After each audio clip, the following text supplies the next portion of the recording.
Ladies and gentlemen, welcome back after a short hiatus to Starladder Europe. It's time for our second week of action. The way the schedule works this season, we've got generally 2 days off, 5 days of games, 2 days off, and then we do it all over again. There's a lot of European action still to come. Today we begin with Team Tinker versus, I have to cheat and look, XGame.KZ, or formerly NextKZ. With that being said, I'm LDF Beyond the Summit, joined here by Blaze, and away we go into the draft.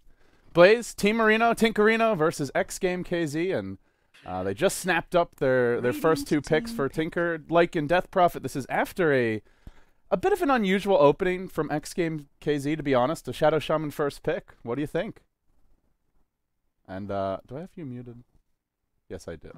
Sorry about that, please. No problem, man. Yeah, first pick Shadow Shaman. They give away Lycan on the dire side. They Death Prophet, sometimes we see banned, but yeah, first pick Shadow Shaman. What do you think? It is very interesting. Obviously, he's a very high-tier support. He can make a lot of things happen across the map, and if he gets maybe a Blink Dagger, he can provide a lot in terms of long-duration initiation. But they had to know that the Dire Lycan was going to get picked up. Bottom line is they knew that at least one of these 2 heroes would have been picked by Team Tinker, and I guess the Shadow Shaman is kind of a long-duration counter with the Mass Serpent Wards, traps, as well as the Shackles to try to counteract the Lycan, but it's still so difficult to deal with. They can just choose to take the fights wherever they want with lots of mobility, and obviously the push momentum will be in their favor, even though we see Rasta and Firin on the same team.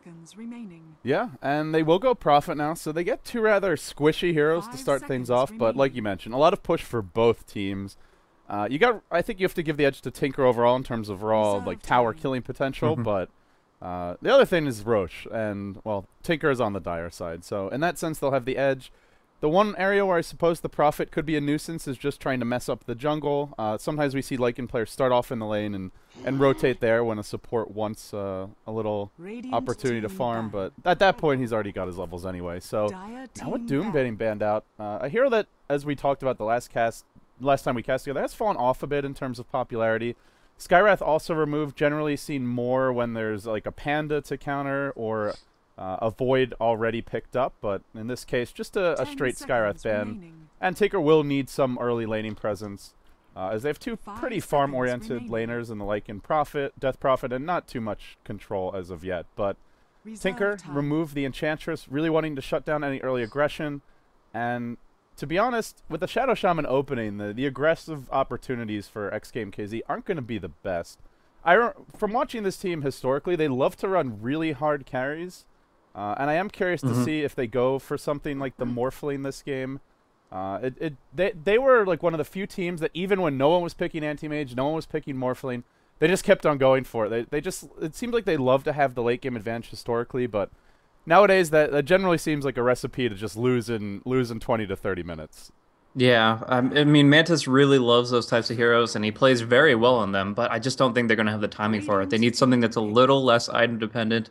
They need to make sure that, although he'll farm very quickly, I'm sure of it, that he can actually participate in the earlier fights. So we'll see what kind of middle ground they find with their carry pickup, but the draft progresses very rapidly. The Centaur Warrunner is a great offlane hero and can survive against a lot of different things, but adding in the Shadow Demon Leshrac right here, it's going to be difficult. Already Shadow Demon Lycan is really good because you have the potential for the kind of triangle blocks, the full body blocks with the wolves, the heroes, and the illusions of Shadow Demon. So it's already hard to evade death against that. But add in the Leshrac, I pretty much guaranteed split Earth if you time it right, and that's just going to be so difficult to survive against. And of course, the Leshrac adds in that little bit of extra push with just 1 or 2 points in Diabolic Edict. Yeah, and you know, to be honest, Blaze, you look back at TI4 like a month ago or so, and the only team that really ran Leshrac was actually Vici Gaming. They ran it with FY Fenrir, Shadow Demon Lesh, Dual Roam, and everyone else. I actually remember I had a conversation with Arteezy at the event. We were watching the Players Lounge, and he's like, isn't Leshrac like 1-8? And I'm like, no, actually, the hero has a bad win rate, but Vici Gaming have won like 75% of their games with it, and they later went on to lose to a Vici Gaming Leshrac. Moda has run it recently as a core. I don't think we're going to see that this game with the Lycan already picked up and the Death Prophet. One of them's going mid, the other probably is the safe lane farmer, but yeah, support Lesh. Has it risen in popularity recently, or is it still kind of a niche pick? It definitely is a niche pick, but it has at the same time risen here and there. We actually saw Havos play a core Leshrac a little bit earlier. That was pretty interesting with a lightning buildup. And Yeah. we have seen a little bit more support Leshrac activity. Of course, he still needs to set up and he still has weaknesses, but people know that the hero has potential strengths. It's really tapping into it. Like you said, Vici, they've got FY God on that Leshrac pretty much 9 out of 10 times. He goes for early Midas. He tries to make things happen. And that's just what you really want to do with a hero that if you don't really get early momentum behind him, he's going to be falling behind. He's going to lose out on durability, and he's just going to drop really quickly in the fights. So Well, I'm interested to see what Team Tinker can do with it, who's going to be playing it, as they have kind of been filtering out the roles a little bit between EGM, Bulba, and PyCat on supports. And yeah, there's a lot of cool things to expect out of this one. and now the Bat Ban by NextKZ, a hero that Funnick in particular, I think, has been especially successful with in the West. I haven't seen Tinker play much, to be honest, so I don't know. Have they been running a lot of Bat Rider, or is that kind of an unusual last ban versus them? It's really hard to call. Like they've been running a lot of various off lanes. I think they've pretty much picked up every off laner that you'd expect at Okay. least once. So he's like So in the mix, but he's not like a go-to, basically. exactly. And a Dazzle. So we might be. It could be a core Dazzle. In fact, it looks like it probably is. Do we see that classic like Shadow Demon Leshrac Dazzle tri-lane where you disrupt I and you certainly get the hope heal so. bomb off with the disruption illusions? Do you think? I absolutely hope so. I hope it's going to be like a solo safe lane Lycan, a solo mid death prophet, and a hard aggro tie with the Shadow Demon Leshrac Dazzle. That has been like the ultimate kill lane in the past, and it's the epitome of an aggressive try. So we'll have to see if the Mantis goes for one of his go-to late game heroes, then they're going to have some real trouble here, I believe, because there's just no room for error when it comes down to it. There's going to be massive pressure on the aggro try from Team Tinker, and then obviously when they start grouping up together for the death ball, they've got huge tower kill potential. So X Game, they have to somehow win through the lanes, and it means that they're going to be sacrificing a core role. Right now, they've got three heroes that would generally be considered supports. Wadafaka possibly taking the Shadow Shaman to the mid lane. Yeah, Ancient Apparition is the final choice here, and yeah, I guess it is going to be a core Shadow Shaman. I mean, Ancient Apparition and Rubik can, but really, historically, they don't match up that well. Reeves is one of the support players for this team, so like you said, it does look like it's going to be a farming Shaman. You know, it used to be popular. Sing Sing, if you go back all the way to Heroes of Newerth, loved to play the Shadow Shaman equivalent in Heroes of Newerth, which was Polywog Priest, solo mid. It was kind of where one of the heroes that he really made his mark on. He played it a bit in Dota 2 when he transitioned. It used to be a popular solo mid, but nowadays early roaming is so popular, and the hero just does almost as much as a support, so we generally don't see him in a core role, but well, it's going to be something a little different from XGame.KZ. Yeah, it's also he kind of got the Rubik treatment when it came down to mobility. He doesn't have much room control potential because of his lack of base movement speed, so it's hard to justify it, but certainly in a core role he can get a lot accomplished. The early blink, the transition into maybe a Hagnim's or a Yule Scepter, just a lot of different things you can do, and we could see some good push momentum behind it. We see a lot of great counter push from it, and I think that's one of the better things. The Lycan Wolves are kind of have a decent amount of magic resistance and HP regen, so you have to commit a lot to make sure they go down. But you get a good Wrath of Nature plus a maxed out Ether Shock against them, and the creep wave just evaporates. With that said, we get underway, guys. It's our first match of the day for Starladder Europe, brought to you by Beyond the Summit again. I'm LD. I'm joined here by Blaze, and with that being said, we introduce the teams. Looks like Tinker wants to defend their own jungle early on, and, well, something that we see more and more, or we've seen more and more over the past few months, is teams that run this Death Prophet mid oftentimes will look to use the jungle stacks to accelerate or farm. So they want to protect their safe lane. We'll still have to see if they actually go aggressive, but we introduce the team now. PyCat on the Dazzle, EGM Leshrac, Bulb on the Shadow Demon, Sing Sing the Death Prophet, and Koikfa will be playing the Lycan. We might have a clash off the bat. There's a little Treant scouting things out, but XGame.KZ not too interested in getting aggressive as of yet. And on the Radiant side, well, no, they'll just block the camp for now. We've got Stallcat playing the Centaur Warrunner, Mantis handling the Prophet, Kot, I guess he is a stand-in on the Rubik, Reeves on the Ancient Apparition, and that leaves Wadafaka, who is rushing a bottle and has been pulled tangos. It's going to be a core Shadow Shaman. Yeah, so they don't have equal here today, but no, nevertheless, they are a really strong team that's played together for quite some time. Kazakhstan's pride, and they're going to be trying to make things happen.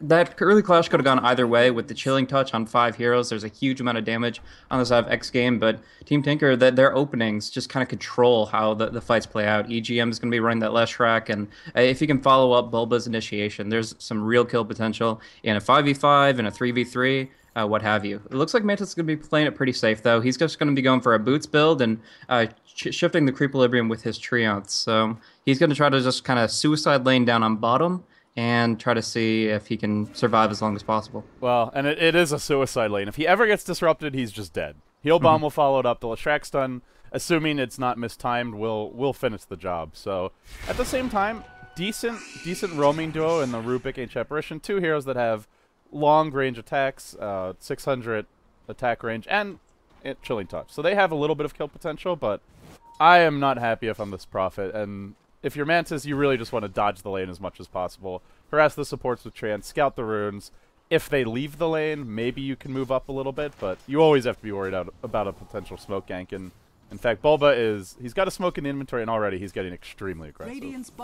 Yeah, at least they're going to be suppressing the Lycan, at least for the moment. He had to go into a Quelling Blade because he is up against a Fury in this game. But the one thing is, the more passive Mantis plays on this lane, the faster this tower dies. EGM can just put a single pointing Diabolic Edict, and they can actually just transition into push. A Bassi Ring, a couple of uses of Shadow Wave, and this tier 1's as good as dead. And from there, the Shadow Shaman's going to be less comfortable in the mid lane, just rushing out the bottle, and they're just going to be trying to control the map as a whole. So it's good that they actually picked a lane that's not going to be giving up first blood immediately, but it does have its weaknesses.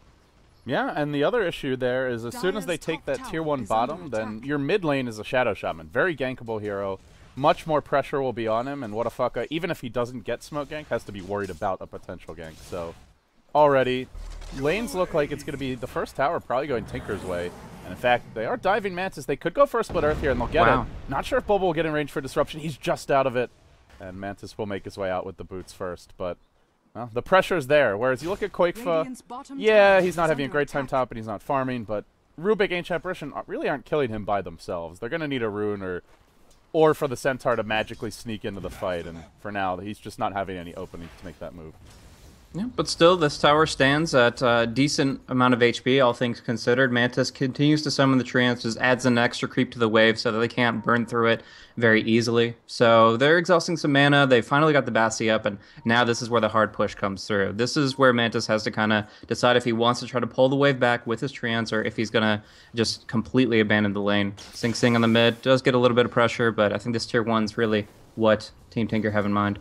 Yeah, Mantis just staying out of range, but unfortunately that means the tower, like you mentioned, taking a lot of damage. Oh no. XGame went for a bit of a smoke gank here, but did not end up connecting, and now they do find him. Mantis ends up going down.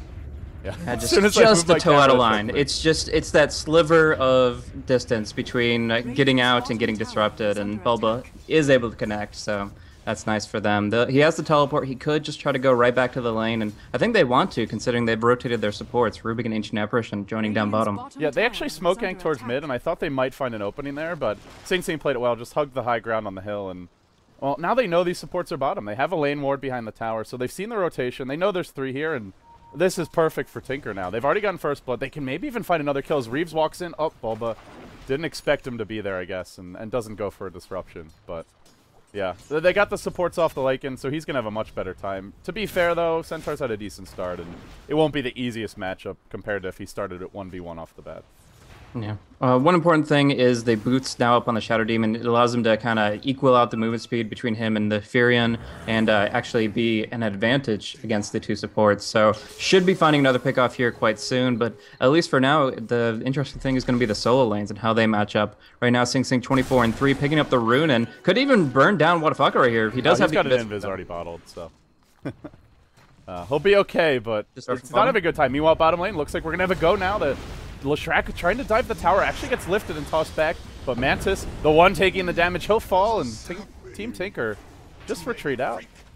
Even if they're not getting these kills, Blaze, honestly, I feel like this is already a win for them because Lycan gets a 1v1 matchup, and it's a Rubik Ancient Apparition support duo. They need levels. They're not getting any pulls off. They're not getting any experience. And Shadow Demon Lesh on the other side, it's nice if they get experience and gold, but they mainly just want to win the laning stage, and this laning stage is going really well for Tinker overall.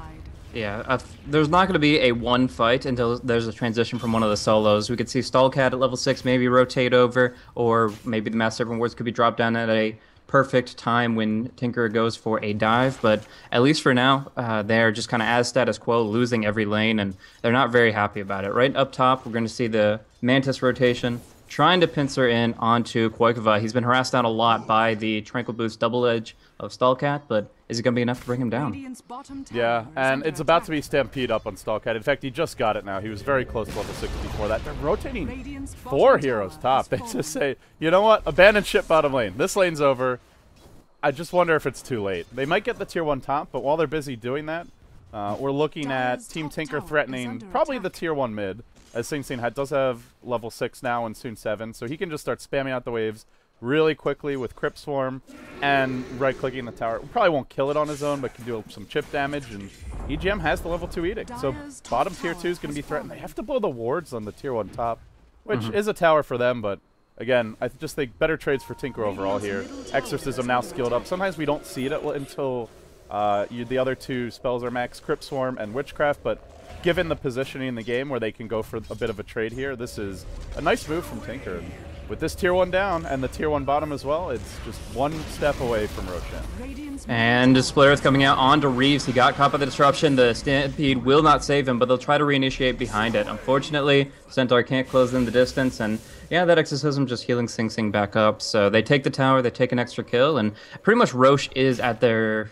disposal now. Like, they can go ahead and take it down any time that Lycan rotates through. And I actually believe that Stampede's a pretty huge cooldown in this game. Like, usually you look at it, it's like, okay, it's only 90 seconds. It even reduces later on. But in this game, Team Tinker is really weak against a Stampede. Like, you want to be close in proximity with the Leshrac, with the Death Prophet, to stay on point with them. The Lycan, he gets most of his damage out of being at a movement speed advantage through his ultimate. But you don't get that. You don't get much benefit out of the Demonic Purge either. So Stampede actually turns out to be pretty huge in how these team fights play out, and they have to be very smart about how they use it. Yeah, and Centaur was the only hero that really had a great laning stage. The Shaman did well mid, trading fire with Death Prophet, but if he doesn't get kills or get an early blink and make plays, then you'd rather have Death Prophet as the game goes on, especially on the Dire side. So that's where I really look to Stallcat for XGame.KZ. Blaze, he's got to be the one who sets them up, not just with Stampede, but with the Blink Stomp initiations, and, well, he is very close to Blink. 80 gold off now, a little bit less even, so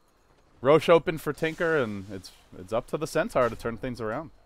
Yeah, absolutely. He needs that Blink Dagger, needs to make things happen. At least it's coming out, as you mentioned, has a good time, but he needs to coordinate with his allies very effectively. When Wadafaga has mana, oh, you got a regen rune, so that'll be nice. They need to group up. They need to find opportunities, get a kill, and then prevent the Roche. That's going to be the big play to happen, because right now Radiant Vision has kind of held back a little bit. It's not near the Roche pit. It's close in general, looking over across the river in the mid lane and looking over towards the bottom rune in their own jungle, but they're not seeing the pit itself, and that's where the action's going to be occurring, so they have to be very careful. Well, they do drop wards mid. Wadafucka at least wants to damage a tower, but Pyket quickly shows up, wants to farm these wards. Unfortunately, doesn't have the best base damage to make it happen.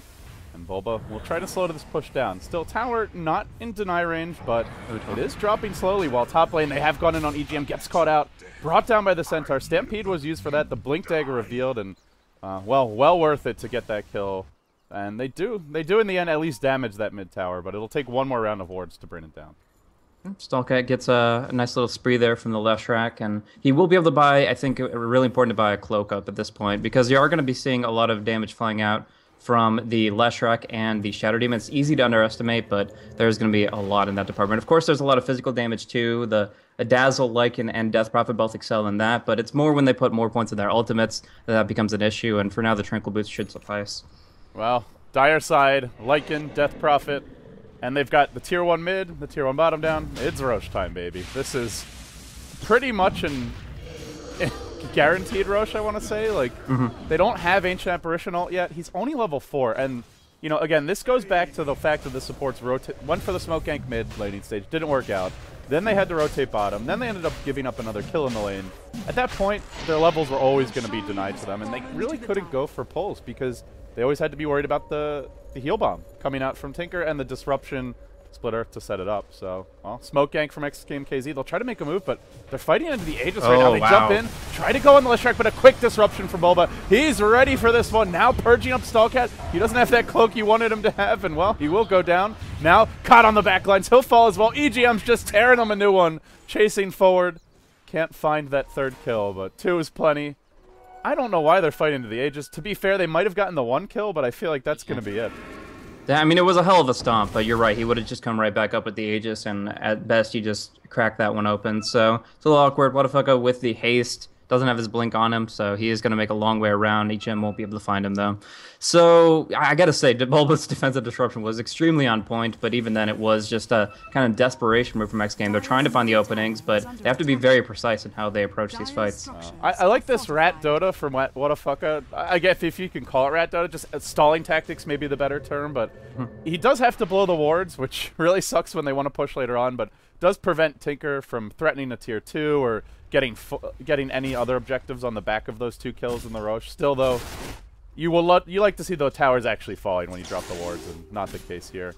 By the way, do you know if they saw that smoke? I didn't actually see when it got popped, but there was an observer ward dropped by Pycat earlier, and I'm wondering if they just knew that gank was coming. Maybe that's why Bulba was so quick on the reaction.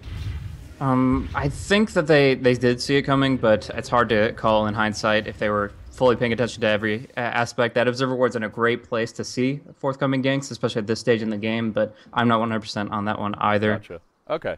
Yeah, I was just curious. I mean, if he saw it coming, then it's maybe not such a legendary reaction, but that was still pretty good. Here we go. Bulba looking for more. About to scout with Shadow Poison, although he's a little low in mana. He'll just go for a Purge instead. Centaur blinking out. The damage doesn't proc until the Purge wears off, and that will allow Stallcat to make his escape, but he actually blew Stampede, which is a great opportunity now for Tinker to push. And here we go. Death Prophet ult. And meanwhile, Lycan split pushing bottom lane. Not really something that can be defended by the Nature's Prophet. Nice steal by the Rubik, though. The Crypt Swarm is actually a pretty huge turnaround type skill to steal. Right when you hit level 6, you get a maxed out Crypt Swarm with a maxed out Witchcraft passive. Very cost efficient nuke, and with just 2 spells, you burn down the entire creep wave. So I'm not sure if it's enough to hold the tower, but it does repel them for now. And with the Ice Blast coming through, it looks like they will just kind of hold their horses and fall back. That's a little bit underwhelming for your first Ice Blast. I mean, like you said, it stops the push, but you'd like to see that setting up a kill with the Blink Dagger. Shaman and Stallcat going in. Bulba will dodge away from that Blink, and now the turn comes perhaps. EGM just melts him into oblivion. Oh, that's a lot of damage. Koikfa now on the chase. The Big Bad Wolf in hot pursuit, and still hasted even through the Hex now. Mike could be shackled, but then probably brought down. Mantis will drive him off, but it means the tower is exposed. Can be slowed down a bit with the stolen Crypt Swarm, but can't be stopped. Maybe the wards will turn this. Does ward trap Pycat. Well done by Wadafucka. EGM popping the Aegis will come back, has a second route go at things momentarily, and let's see if he can make his way out.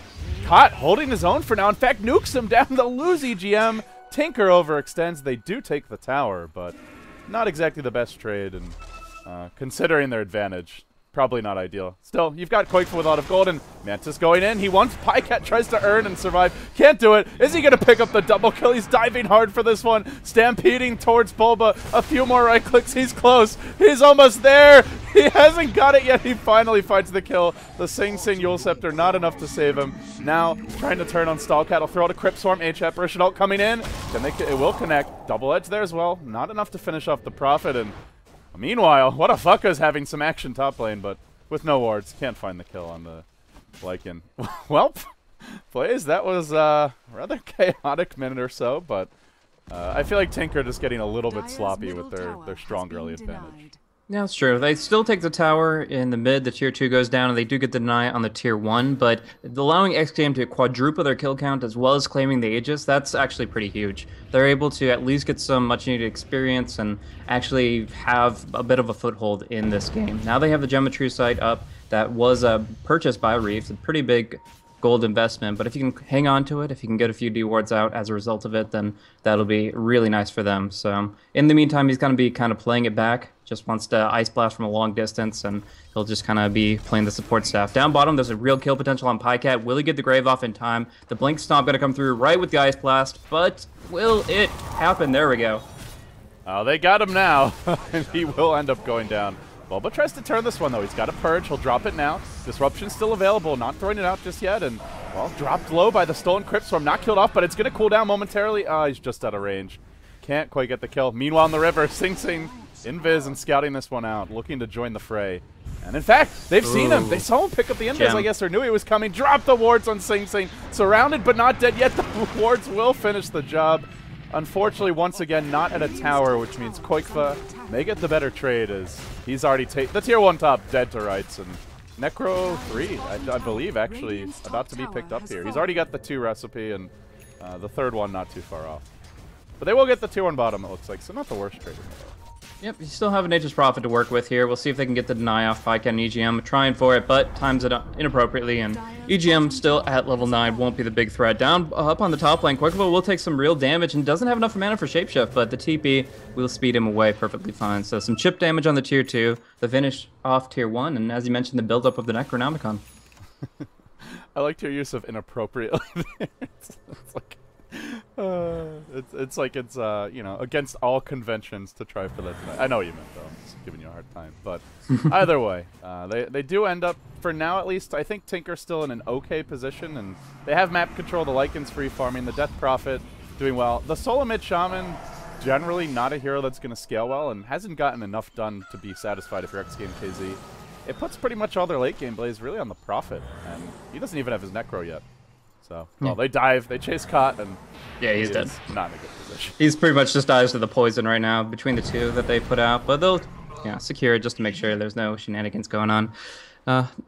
They get control of the map for right now. The Geometry Side is still in the hands of Reeves, but he's playing very passively in his movements. He's not going to be just taking down bottom rune wards anytime soon, so they're just going to pretty much wait for the Centaur to look for an opening, and until then, just keep it as safe as can be. We're actually going to see Centaur go into a full hood. This will alleviate some of the damage that he receives from his own double edge, as well as what's being put out by the Shadow Demon and the Leshrac.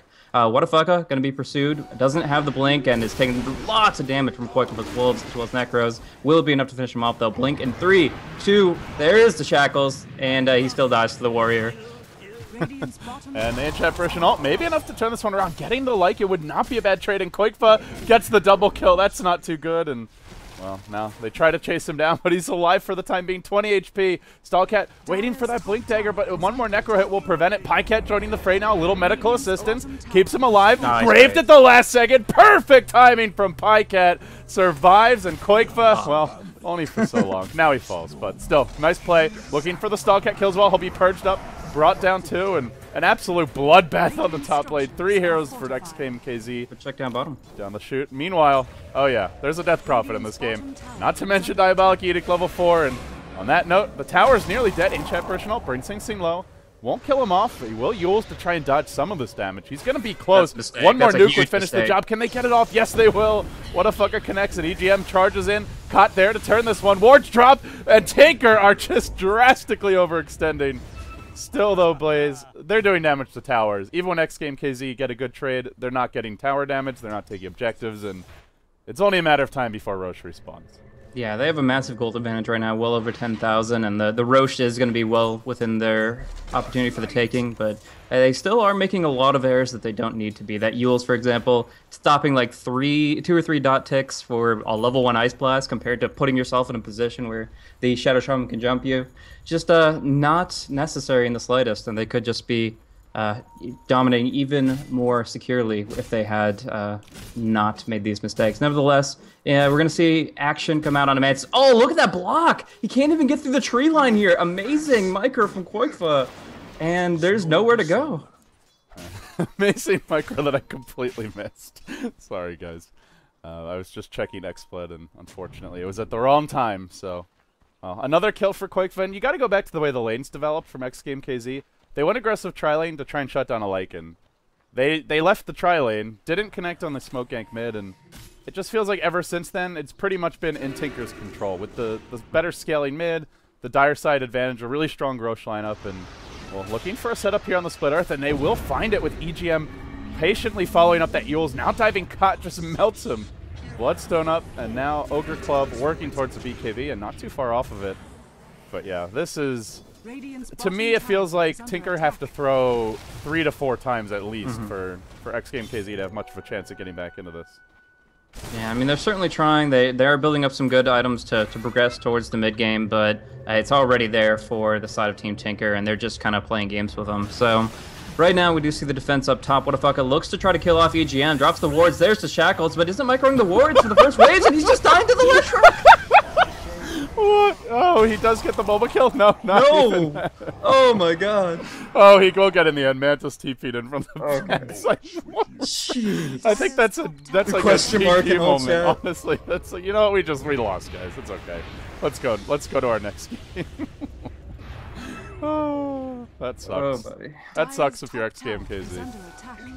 That was he was counting on a little backup, I suppose, from Starladder, but he just kind of stood there and took a punch in the mouth. Yeah, that's insane. That was I actually saw one of the SCA teams recently. It wasn't in Starladder, but like actually he used a full duration shackle on a Wild Wing that had an ion shell on it, and it was just killing him the entire shackle duration. He didn't stop until like the last this could be good. quarter of a second. This could be good. This looks like an opportunity for XGame.KZ. They've got vision of the roast. They're auto-attacking from the high ground. The Age of Steel attempted. Oh, Stallcat couldn't grab it. The effort was there, but the execution just not quite right. The timing off, and now on the run, while Mantis will take one for the team. Just brought down with ease, but I mean, they're desperate at this point, and this is why we don't really see Shadow Shaman mid too often, is because if he doesn't have a great start, you just don't really have a plan B in the mid game.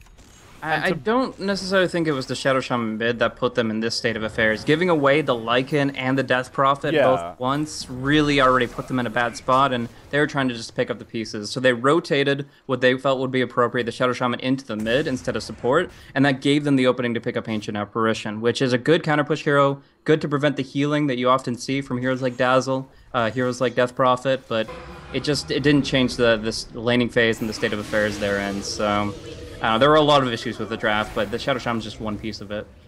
Yeah, that's a good point. I mean, to be fair, we saw the Lycan Death Prophet being given away on the dire side, and yeah, it was always a concern from the laning stage, but well, they just didn't get enough done. And now Tinker have them right where they want them, pushing through the middle lane. Death Prophet ult thrown out, and the tower dropping quickly. There's no glyph available, so this tower dead. The real question is, can they hang on to Rax? And the answer is probably not. They'll try for it now with a great double-edged stomp. Initiation coming out from Stallcat, but the follow-up just isn't quite there. The Ghost's about to return to Sing Sing, and, well, still alive for the time being. Disruption. Any follow-up for this one? Not quite. The Centaur will fall. He tried to dive into the fight, but had no backup. The wards were thrown outside of the base and just won't stop them. They just can't keep Tinker out. Charging in once again. Well, the Centaur buys back. He'll try to get for another initiation to turn this fight. Unfortunately, everyone's still pretty healthy on Tinker. Still have the Aegis on Saint Saint, and they just keep on working on the buildings. They've got Diabolic Edict level 4 activated once again. Another great double-edged stomp. Perfect initiations from Stallcat, but just doesn't have any follow-up. Saint Saint kept alive by a grave, and Whatafaka charging in with the nuke. Saint Saint, he's one auto attack away from losing the Aegis. He will. Whatafaka back to the fountain, kept alive for the time being. The stolen grave from the Rubik making the difference there, but it just doesn't keep them out. Tinker just keep on going in, and now Stallcat, this is going to be a dieback for the Centaur. It looks bad on paper, but Blaze, he has just been perfect in the team fights. If they had better follow-up, maybe it would make the difference. Yeah, unfortunately, the team just isn't built around that. They are heroes that can start a fight with one spell, but they really can't follow through with that hard, massive damage. Maybe if there was some level disparity that wasn't so big, if Team Tinker weren't dominating so hard, they could pull it back. But right now, their Nature's Prophet, Wrath of Nature, is literally like most of the follow-up damage. And with Rax down, there's very little you can do to come back. Yeah, it's a level 1 Ancient Apparition ult, no Aghanim Scepter, and that's basically it. And at this point, XGame.KZ, I guess their biggest damage is going to be the Ags on the Shaman, but realistically, Tinker just melt the wards. They've got a Lycan with the Necro 3. The Death Prophet has enough right-click damage to take the wards down quickly, and you know, they're tanky anyway. You're looking at or mobile in some cases. The Shadow Demon's got a 4-staff Blink Dagger for Bulba. You're looking at Pycat with a 4-staff Urn as well as Tread, so he's pretty hard to kill. Bulba on the run, but with all that mobility, very difficult to track down. They will try for it, but he's too quick on the disruption, and in fact, he wants to turn. He's going onto this Prophet solo, and they're probably worried he's got backup, so that will force them off the fight.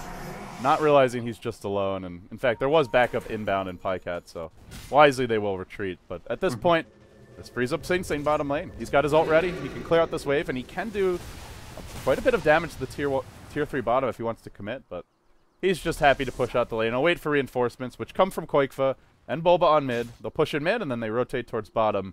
And Tinker looking for a rather straightforward 30-minute GG. Yeah. After being gifted the dire Lycan. Well, we will see some potential for them to turn it around. They need the perfect stun combo, and they need an Ice Blast on top of it. But we'll see Sing Sing being the target of choice. Wards are dropped, kept keeping Stalkhead in position, but he already used his initiation, at least for now, and he makes his way out. EGM, Poppy, BKB. Low, though. The Wards bringing him down quickly while they try and force him off the fight. The BKB Lycan not in ult form. It's down for 6 seconds. They don't need it. Sing Sing finds the first kill of the fight, and it won't be the last if XGame.KZ try to defend, and they pretty much have to. Thrown up in the air by the Sing Sing Yules. Now dropped down straight into an EGM stun. Stalkhead blinks in, just melts to the ghosts. Oh, Death Prophet hits like an absolute freight train. Now Bulba chasing forward, and it's just clean up at this point. The GGs come out. XGame.KZ. It was always going to be rough if they didn't have a good laning stage. They didn't have one, and Sing Sing tops it off with an ultra kill. Absolutely. And this is the second time in a row we've seen the carry Leshrac, essentially, the tri-lane carry Leshrac, come out on top by far, just having huge amounts of momentum behind him and really showing what this hero can do. Adds a lot to the Death Ball push lineups and in general just fits very well into the metagame. Took a little bit for him to be kind of solidified in that, but we see him time and time again just showing how strong he can be, especially in the hands of one as gifted as EGM. Yeah, absolutely. And Blaze, on that note, that's going to wrap up our first game of the day. But guys, we've got more action coming up next. We have 3 more games today. Secret Team will be playing XGame.KZ, so we'll get to see them have a second shot at notching a win on today's Starladder action. Following that, Cleve versus Alliance and HR versus Goblak's team, NV. How do you even say that name, by the way? I just go with the acronym MVMI because I have no idea. I'm like, Noomv? But the mem's after the V. So, all right. Anyway, guys, we'll be back for more Starladder action. You're watching Beyond the Summit. Stay tuned.